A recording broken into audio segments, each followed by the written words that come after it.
నమస్తే, RV news కి స్వాగతం. ఈనాటి వార్తా విశేషాలు చూద్దాం. శ్రీకాకుళం తీరంలో 5,000 మంది మత్స్యకారులతో యోగాసనాలు. శ్రీకాకుళం రూరల్ మండలంలోని పెద్దగనగల్ల వానిపేటలో 5,000 మందికి పైగా మత్స్యకారులు మంగళవారం యోగాసనాలు వేశారు. జిల్లా కలెక్టర్ స్వప్నిల్ దినకర్, పుండర్క్ ఎమ్మెల్యే గొండు శంకర్ ఈ కార్యక్రమంలో పాల్గొన్నారు. యోగాతో శారీరక రుగ్మతలు దూరమవుతాయని కలెక్టర్ తెలిపారు. అంతర్జాతీయ యోగా దినోత్సవం జూన్ 21న విశాఖపట్నంలో 5 లక్షల మందితో జరగనుందని అన్నారు. మన సనాతన ధర్మం, మన సాంప్రదాయం, హిందూ సాంప్రదాయం అయినటువంటి ఈ యోగాని అంతర్జాతీయ దినోత్సవంగా చేయడం కోసం మన గౌరవ ప్రధానమంత్రి నరేంద్ర మోడీ గారు ఎంతో కృషి చేశారు. అది ఇప్పుడు జూన్ 21 అనేది అంతర్జాతీయ దినోత్సవంగా జరుపుకుంటున్నాం. యోగా అనేది ఇది మన సాంప్రదాయాలు, ఇది ఎన్నో వేల సంవత్సరాల కిందటి నుండి వస్తున్నటువంటి ఈ యోగా అనేది ప్రతి ఒక్కరూ చేస్తే ప్రశాంతమైనటువంటి మనస్సు, అలాగే ఆరోగ్యకరమైనటువంటి శరీరం ఏర్పడుతుంది.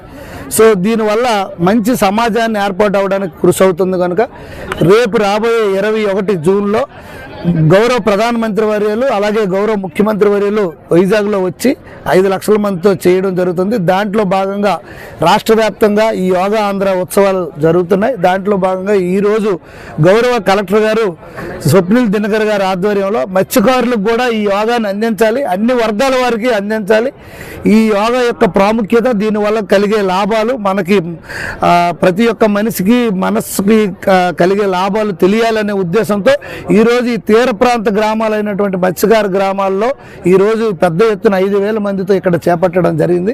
ఈ సందర్భంగా గౌరవ ప్రధానమంత్రి వర్యులకి, అలాగే ముఖ్యమంత్రి వర్యులు శ్రీ నారా చంద్రబాబు నాయుడు గారికి హృదయపూర్వక ధన్యవాదాలు తెలియజేసుకుంటూ ఈ కార్యక్రమాన్ని ఈ నియోజకవర్గంలో ఇక్కడ శ్రీకాకుళం రూరల్ మండలం పెద్దగనగల్ల వానిపేటలో పెట్టించినందుకు కలెక్టర్ గారికి, అలాగే జిల్లా యంత్రాంగాన్ని అందరికి కూడా నేను హృదయపూర్వక నమస్కారాలు, ధన్యవాదాలు తెలియజేసుకుంటూ మీడియా మిత్రులకు కూడా అందరికీ మా యొక్క హృదయపూర్వక నమస్కారాలు, ధన్యవాదాలు తెలియజేసుకుంటూ సెలవు.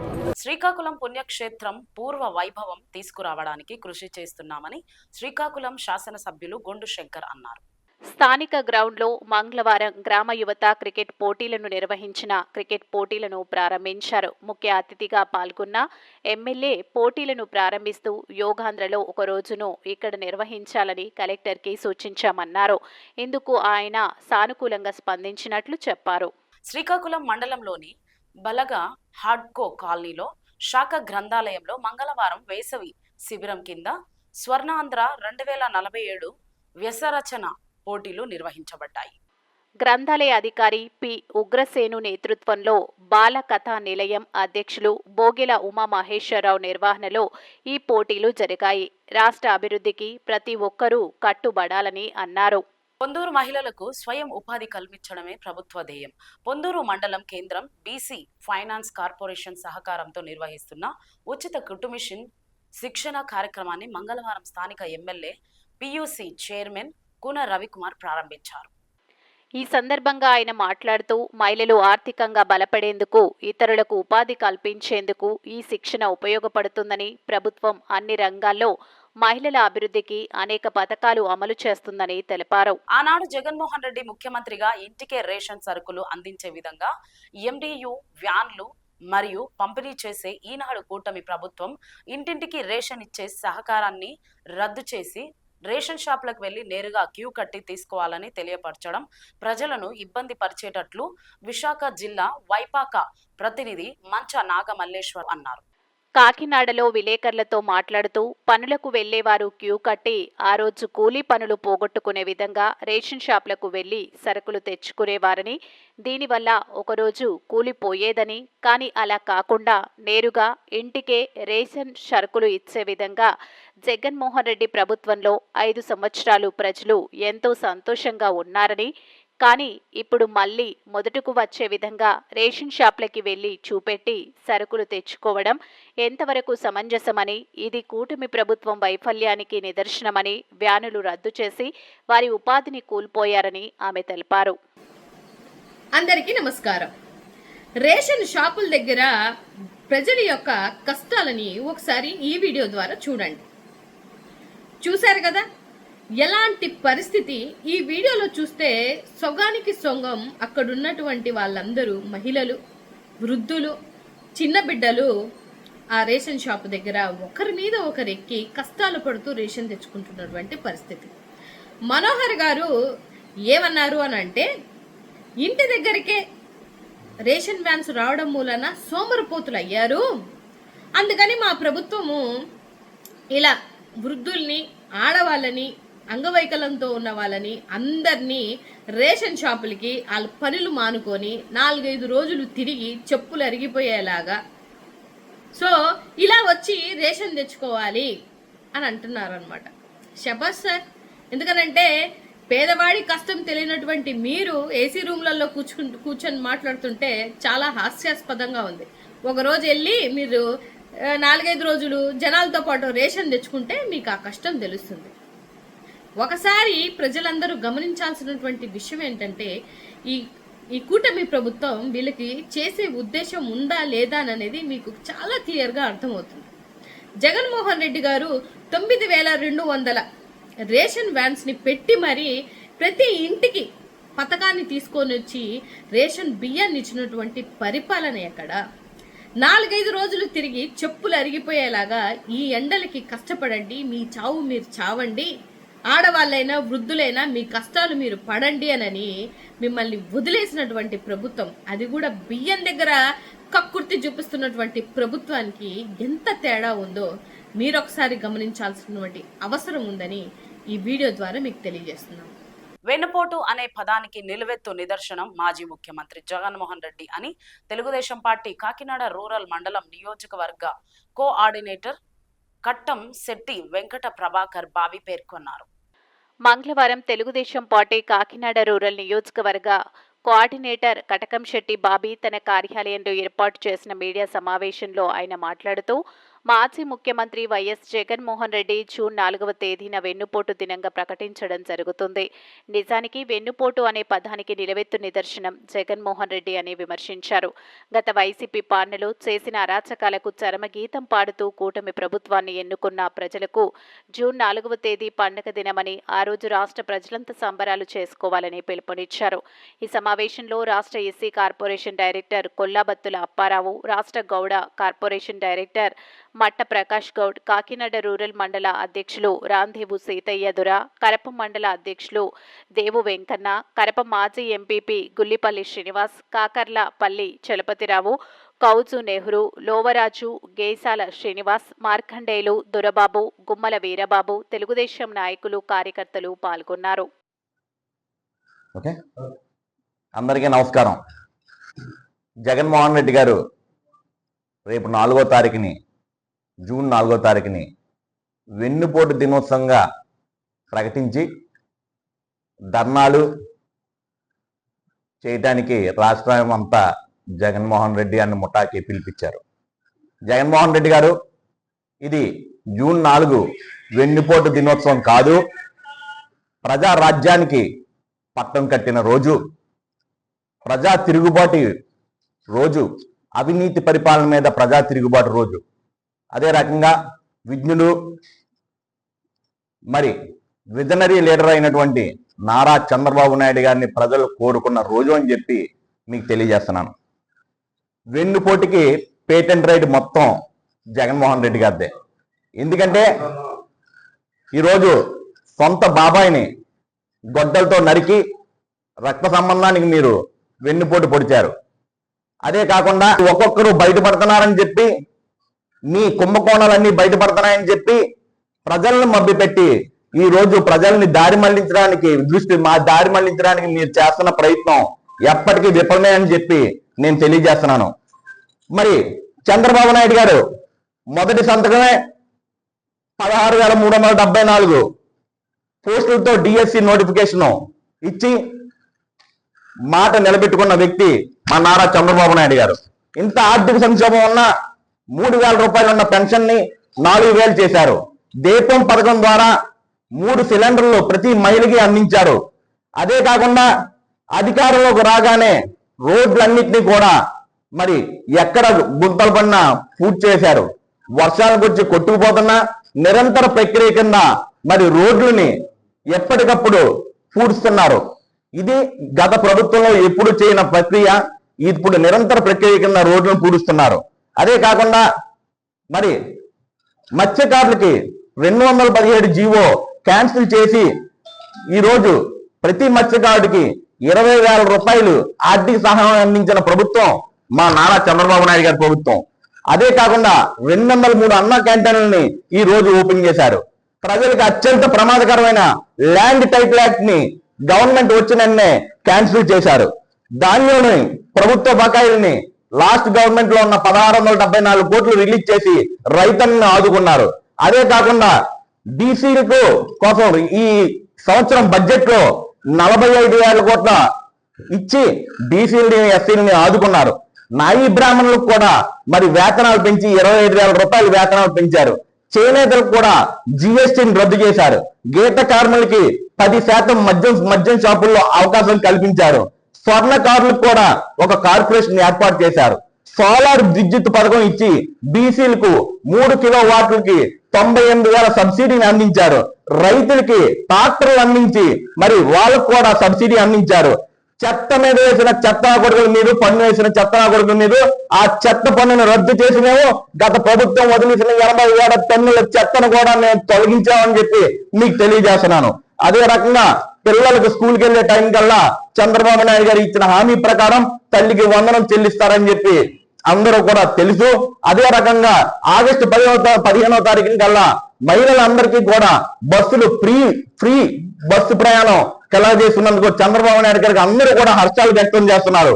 అదే కాకుండా అమరావతిని పునర్నిర్మాణం చేశాము. అదే కాకుండా ఇంటర్నేషనల్ స్టేడియాన్ని తీసుకొచ్చి అమరావతి ఖ్యాతి ఏంటో చంద్రబాబు నాయుడు గారు కూటమి ప్రభుత్వం ఖ్యాతి ఏంటో చెబుతున్నాము. ఈ రోజు పోలవరం ప్రాజెక్ట్ ని పరుగులు పెట్టిస్తున్నాము. కొత్త విమానాశ్రయాలు నడిపిస్తున్నాము.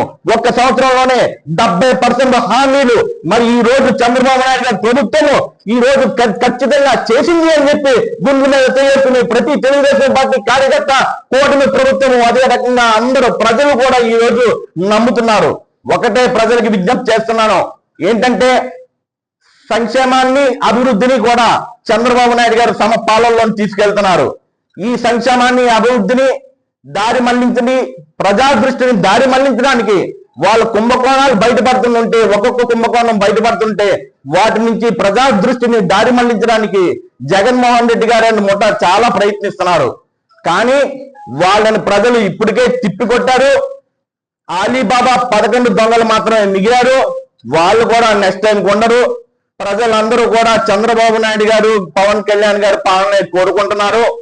ప్రజలు కూడా దీన్ని గుర్తించి సంక్షేమానికి అభివృద్ధికి కూడా చంద్రబాబు నాయుడు గారితో కలిసి అడుగులు వేయాలి అని చెప్పి అందరికీ విజ్ఞప్తి చేస్తున్నాను. నమస్కారం.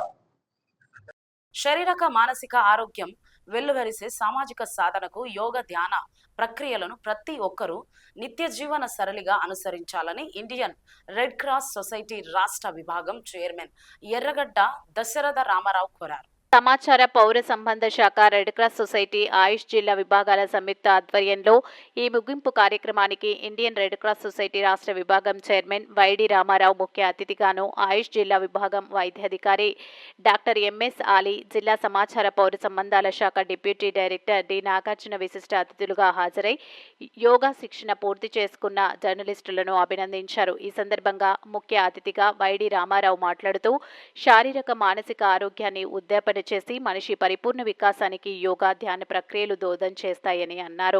కాకినాడ రెడ్ క్రాస్ ఆధ్వర్యంలో రాజాటంక ఆవరణలో ఆహ్లాదకరమైనటువంటి వాతావరణంలో యోగా కేంద్రం నిర్వహిస్తున్నామని, కేంద్రంలో ఎంతో మందిని యోగా మాస్టర్ ట్రైనీలుగా తీర్చిదిద్దడం జరిగిందన్నారు. యోగా శిక్షణ పొందిన జర్నలిస్టులకు రెడ్ క్రాస్ ద్వారా యోగా మేట్లను సంస్థ రాష్ట్ర చైర్మన్ వైడి రామారావు అందజేశారు. అనంతరం red cross chairman Y D Ramarao, Ayush doctor Ali, yoga గురువు పల్లవి, సమాచార శాఖ deputy director Nagarjuna, DPRO Ravi, సమాచార శాఖ అధికారి సి బాబురావు వీరందరికీ కాకినాడ సిటీ ప్రెస్ క్లబ్ అధ్యక్షుడు రాజేష్ సభ్యులు ఆధ్వర్యంలో శాల్వాలు కప్పి మెమంటో అందజేసి సత్కారం చేశారు. ఈ కార్యక్రమంలో జర్నలిస్టు ప్రతినిధులు R Rajesh, S Sivanarayana Reddy, Chishti A Suryanarayana, K Srinivas, Srinu, Edukondalu, Venkataramana, Gondu Srinu తదితరులు పాల్గొన్నారు. రాజానగరం నియోజకవర్గం కోరుకొండ మండలం వెస్ట్ గూడెం గ్రామంలో భూలోకం తల్లి జాతర మహోత్సవంలో వచ్చిన మహిళా భక్తుల విశ్వహిందూ ధర్మ పరిరక్షణ అధ్యక్షులు మరియు బీజేపీ నాయకులు కంబాల శ్రీనివాస్ ఆధ్వర్యంలో సుమారు 200 పట్టు చీరల పైగా మహిళా భక్తులకు అందజేశారు. ఈ కార్యక్రమంలో రామసేన సభ్యులు ఇనగంటి బాపనదొర, రామసేన సభ్యులు, గ్రామస్తులు తదితర భక్తులు భారీ సంఖ్యలో మహిళలు పాల్గొన్నారు. భారత్ మాతాకి జై, జై శ్రీరామ్. నేను మీ కంబాల శ్రీనివాసరావు, విశ్వ హిందూ ధర్మ పరిరక్షణ రామసేన అధ్యక్షుడుగా, అలాగే భారతీయ జనతా పార్టీ నాయకుడు మీకు అందరికీ తెలిసిందే. నిన్న మేము ఏదో కార్యక్రమంలో పాల్గొనడానికి బయలుదేరుతుంటే గోనగూడెం నుంచి కొంతమంది కుర్రోళ్ళు నా కారుకి అడ్డంగా వచ్చి, సార్ 3 రోజుల నుంచి మీకోసం వెయిట్ చేస్తున్నాం సార్, ఇది మేము గోనగూడెంలో వెస్ట్ గోనగూడెంలో భూలోకమ్మ తల్లి పండుగ చేసుకుంటున్నాం, అక్కడ గరగలెత్తుంది, ఇవాళ మనకి బోనాలు ఎత్తుతున్నామండి, అక్కడ ఆడవాళ్ళందరూ రెడీగా ఉన్నారు, బోనాలు ఎత్తుకోవడానికి ఇంకో అరగంటలోని మీరు ఇలాగా మాకు దొరక్కే ఇలాగ ఇబ్బంది పడుతున్నామని చెప్పని 3 కుర్రోళ్ళు పరిగెత్తున్నారు. ఏ పేర్లమ్మా వాడి పేర్లు? శ్రీను కృష్ణ వీరబాబు. శ్రీను కృష్ణ వీరబాబు సుబ్రహ్మణ్యం అని చెప్పిన కుర్రోళ్ళు వచ్చారు. వాళ్ళు భూలోకమ్మ తల్లి కమిటీ, అలాగే దుర్గ అని చెప్పి ఒక అబ్బాయి ఆ దుర్గమ్మ తల్లిగా ఉండి సేవ చేస్తున్నాడు. మేము వెంటనే వచ్చి ఇక్కడికి కొబ్బరికాయ కొట్టాం. వీళ్ళందరూ ఉత్సాహం చూసిన తర్వాత నేను వాళ్ళందరూ ఒక 100 మంది ఆడవాళ్ళు, ఒక 30 మంది ఎంతమంది ఆడవాళ్ళు నుంచుని ఉన్నారు. ఏమ్మా నేను ఎవరో తెలుసా మీకేనంటే, సార్ మీరు కంబాల శ్రీనివాసరావు అని చెప్పన్నారు. నాకు చాలా సంతోషం అనిపించింది. నాకు గోనగూడెంలో కూడా నేను ఎప్పుడు ఇక్కడ రాలేదు. సో వాడి పేరు చెప్పేటప్పుడు నాకు చాలా సంతోషం అనిపించి, సరే అమ్మ నేను రేపు వస్తాను, మీ ఊళ్ళో ఎంతమంది ఉంటే అంతమంది చీరలు రాయించుకోండి అని చెప్పాను అన్నాను. ఊళ్ళో ఎంతమంది రాయించుకుంటే అంతమందికి కూడా దాదాపుగా 120 మంది 115 మంది రాయించుకున్నారు.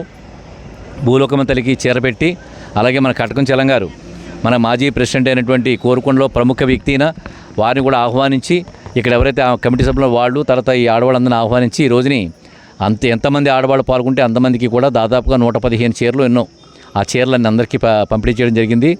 హిందూ ధర్మం గురించి, మన భారతదేశంలో ఉండే అన్ని మతాల వాళ్ళు కలిసిమెలిసి ఉండాలని చెప్పిన భావజాలను పంచుకుంటూ అన్య మతస్థులను గౌరవించాలి. అలాగని చెప్పి చాలామంది కొంతమంది క్రిస్టియన్లు కూడా వచ్చి తీసుకున్నారు. అలాగే మన హిందూ వాళ్ళకు కూడా, హిందూ ధర్మంలో ఉండే వాళ్ళందరూ చాలా సంతోషంగా ఉన్నారు. నేను అందరికీ కూడా హిందూ ధర్మం యొక్క గొప్పతనం గురించి చెప్తూ, అలాగే రేపు పొద్దున రాబోయే కాలంలో కూడా భారతీయ జనతా పార్టీ అంటే నరేంద్ర మోడీ గారు చేస్తున్న విశిష్టమైన సేవలు కానీ, అలాగే మా రాష్ట్ర నాయకులు పురంధరేశ్వరి గారు కానీ, మా నాయకుడు సోము వీర్రాజు గారు కానీ, మా బిక్కిన విశ్వేశ్వరరావు గారు, అలాగే పిక్కి నాగేంద్ర గారు, ఇలా ఎవరైతే ప్రముఖులు ఉన్నారో మేమందరం కూడా భారతీయ జనతా పార్టీ విశిష్టత ఏంటి, మా వాళ్ళు ఈ విధంగా పనిచేస్తున్నారు, మేము ముందుకు ఎలాగేస్తున్నాం అంతా చెప్తూ, రాబోయే కాలంలో మనందరూ భారతీయులందరూ కలిసికట్టుగా ఉండాలని చెప్పి నరేంద్ర మోడీ గారిని సపోర్ట్ చేస్తూ భారతదేశ రక్షణ వ్యవస్థలో ఆయన చేస్తున్న సేవలకు అందరికీ చెప్పడం జరిగింది. చెప్పి మేము రాబోయే కాలంలో మేము అందరూ కలిసి కంబాల శ్రీనివాసరావు ఎంత శ్రమించినా మనం అందరూ కలిసి కట్టుంటేనే చాలా సంఘటితంగా ఉంటే సంఘటిత శక్తి చేసుకోవాలి, ఏ పని చేస్తానని చెప్పిన విషయాన్ని వారికి తెలియజేయడం జరిగింది. చాలాసేపు ఓపికగా విని వాళ్ళ భావజాలాన్ని నాతో పాటు కూడా పంచుకున్నారు. ఈ విషయాన్ని మీకు అందరికీ తెలియజేస్తూ మీ కంబాల శ్రీనివాసరావు రాబోయే కాలం మేమంతా గోనగూడెం యొక్క ఆడపడుచులతోటి, అలాగే ఊరి గ్రామ ప్రజలతో కలిసి భారతదేశం యొక్క పటిష్టతకు నరేంద్ర మోడీ గారి సహకారంతో ఆయనకి సహకారాన్ని అందజేస్తూ ముందుకెళ్తానని తెలియజేస్తూ మీ కంబాల శ్రీనివాసరావు. భారత మాతాకి జై, జై శ్రీరామ్. తిరుమల ప్రాంతానికి కూడా వెళ్ళి మీరు సేవలు అందిస్తున్నారు. దాన్ని చూసి జనం అందరూ కూడా ఈయన సేవలు ఏమి ఆశించుకుంటూ చేస్తున్నారని ప్రతి ఒక్కరు ఒకటి వింటున్నారు. ఇది ధర్మం అండి. ఇది నేను ఇందులోకి వచ్చిందే దానికోసం అని చెప్పని. మనం ఏ మతమైనప్పటికీ కానీ, క్రైస్తవులైనా, ముస్లిమ్స్ అయినా, హిందువులైనా, భారతదేశపు రక్షణ వ్యవస్థ చాలా ముఖ్యం. అది నేను దాన్ని కాపాడుకోవడం కోసమే ఏజెన్సీలు ఎందుకు చేస్తున్నానంటే, అక్కడ కొన్ని జరగకూడని జరుగుతున్నాయి. విదేశాల నుంచి కొన్ని దుష్టశక్తులు ఏజెన్సీ ప్రాంతాలకు వచ్చి అక్కడ అమాయకులైన గిరిజనుల్ని మోసం చేసి పెళ్లిళ్ళు చేసుకుని వాళ్ళని పిల్లలకని వాళ్ళ భూములు ఆక్రమించుకునే కార్యక్రమం మొదలుపెట్టారు. దాన్ని ల్యాండ్ జిహాదీ, లవ్ జిహాదీ అంటారు. అలాంటి పనులు చేస్తానని తెలిసింది. ఇంతేకాకుండా ఇది ఉందని తెలియకముందు కూడా నేను వనవాసీ ప్రాంతాలంటే నాకు చాలా ఇష్టం. అక్కడ వాళ్ళకి ఎన్నో రకాలైన ఆలయాలకు డబ్బులు ఇస్తూ వాళ్ళకి సేవ చేస్తున్నాను. ఇదంతా ఏంటంటే భారతదేశాన్ని సంఘటిత శక్తి చేస్తున్న నరేంద్ర మోడీ గారి స్ఫూర్తితోటి నా నియోజకవర్గం నా ఓట్లు అని చెప్పాను కాకుండా అన్ని నియోజకవర్గాల నుంచి నెమ్మదిగా, అంటే ఎక్కడ ఏ నియోజకవర్గాల ప్రాంతాలకు సేవలు అవసరమవుతుందో వాళ్ళు చేస్తూ, నాకు దగ్గరలో ఉంది కాబట్టి ఇటు రంపచోడవరం, జగ్గంపేట, రాజానగరం నాకు అటు ఇటు ఉన్నాయి కాబట్టి ప్రస్తుతానికి ఈ సేవలు ఇక్కడ వరకు చేస్తాను. రానున్న కాలంలో నాకు భగవంతుడు శక్తి సామర్థ్యాలు ఇస్తే రాష్ట్రం అంతా చేయడానికి కూడా సిద్ధంగా ఉన్నాను. జై కంబాల. కాపులను ఇబ్బంది పెట్టే పరిస్థితిని మరోసారి కూటమి ప్రభుత్వం తీసుకువస్తుందని, జనసేన ద్వారా కాపులను సంఘటితం చేసి కూటమి ప్రభుత్వాన్ని పవన్ కళ్యాణ్ గెలిపించారు. గత ఎన్నికలకు ముందు తనను విమర్శించారన్న అక్కసుతోనే ముంద్రగడ్డపై పవన్ కళ్యాణ్ కక్ష తీర్చుకుంటున్నారని వైపాక జిల్లా ప్రతినిధి ఉంగరాల సతీష్ పేర్కొన్నారు. 40 ఏళ్ల ఇండస్ట్రీ అని చెప్పుకునే చంద్రబాబు ఇవాళ పవన్ కళ్యాణ్ చేతిలో కీలు బొమ్మగా మారారు. కాపులను అణగదొక్కాలని ఆనాడు చంద్రబాబు సర్కార్ అక్రమ కేసులు బనాయించిందని, ఆ కేసులను క్షుణ్ణంగా పరిశీలించి మాజీ ముఖ్యమంత్రి వైఎస్ కాపులపై పెట్టిన అక్రమ కేసులను జగన్ ఎత్తివేశారు. ఈ విషయాన్ని కాపులందరూ గుర్తించాలని, కాపు ఉద్యమకారులపై ఉన్న కేసులను తిరగతోడి వారిని లొంగదీసుకోవాలని చంద్రబాబు కుట్ర పన్నారని ఉంగరాల సతీష్ పేర్కొన్నారు. నమస్కారం అండి. నా పేరు ఉంగరాల సంతోష్, వైఎస్ఆర్ కాంగ్రెస్ పార్టీ రాష్ట్ర యువజన విభాగం అధికార ప్రతినిధి. ఏదైతే గతంలో 2014-19 మధ్యన తెలుగుదేశం ప్రభుత్వంలో కాపులకు చేసిన అన్యాయం మీద చేసినటువంటి ఉద్యమంలో అన్యాయంగా తప్పుడు కేసులు పెట్టి కాపు నాయకులను, ఉద్యమ నాయకులను అందరినీ కూడా అరెస్ట్ చేసినటువంటి పరిస్థితి ఉంటే, తర్వాత వచ్చినటువంటి జగన్మోహన్ రెడ్డి గారి ప్రభుత్వంలో ఆ కేసులన్నీ కూడా తప్పుడు కేసులని కేసులు కొట్టేయడం జరిగింది. మరి ఆ కేసులు ఈ రోజు మళ్లీ చంద్రబాబు నాయుడు గారి కూటమి ప్రభుత్వం ఈ రోజు మళ్లీ తిరగదోడుతా ఉంది. ఎవరైతే వీళ్ళని గెలిపించారో పవన్ కళ్యాణ్ ద్వారా కాపులందరినీ సంఘటితం చేసి ఈ రోజున పవన్ కళ్యాణ్ అధికారంలోకి తీసుకొచ్చాడని చెప్తా ఉన్నారు. మరి అలాంటి కాపులను ఈ రోజు మళ్లీ ఇబ్బంది పెట్టేటువంటి పరిస్థితి కూటమి ప్రభుత్వం తీసుకొస్తుంది.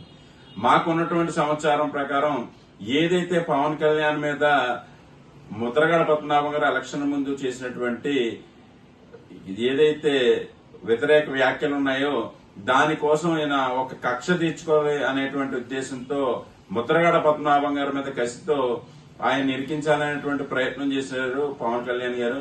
మరి ఈ రోజున ఆ కేసుకి సంబంధించి ప్రధాన ముద్దాయిలుగా ఉన్నటువంటి 41 మందిలో 36 మంది తెలుగుదేశం జనసేన పార్టీలోనే ఉన్నారు. ఒక రకంగా చెప్పాలని అంటే నిజంగా ఈ 40 ఏళ్ల అనుభవం చెప్పుకునేటువంటి చంద్రబాబు నాయుడు ఈ రోజున పవన్ కళ్యాణ్ చేతిలో కీలుబొమ్మగా మారిపోయాడేమో అనిపిస్తుంది. ఎందుకనంటే ముద్రగడ పద్మనాభం గారిని దెబ్బతీయాలనేటువంటి ఉద్దేశంతో పవన్ కళ్యాణ్ చేసినటువంటి ఈ ప్రక్రియ ఏదైతే ఉందో దీని వల్లనే అటు తెలుగుదేశం నాయకులు కూడా 36 మంది ఉన్నారు కాబట్టి తెలుగుదేశంలో కూడా చాలా వ్యతిరేకత వస్తుంది. ఆ విధంగా తెలుగుదేశాన్ని కూడా దెబ్బ కొట్టి జనసేన బలపడాలనే ఉద్దేశంతో పవన్ కళ్యాణ్ గారు ఈ చర్య చేశారనిపిస్తుంది. మరి అదే విధంగా గత ప్రభుత్వంలో ఏదైతే జగన్మోహన్ రెడ్డి గారు క్షుణ్ణంగా పరిశీలించి కేసులన్నీ కూడా కేవలం కాపుల్ని అనగదొక్కడానికి, కాపుల్ని ఇది చేయడానికి, మోసం చేయడానికి చేసినటువంటి ప్రక్రియలో భాగం అని చెప్పి తెలుసుకుని ఆ కేసులన్నింటినీ కూడా విత్డ్రా చేసుకోవడం ప్రభుత్వం ద్వారా కొట్టివేయడం జరిగింది.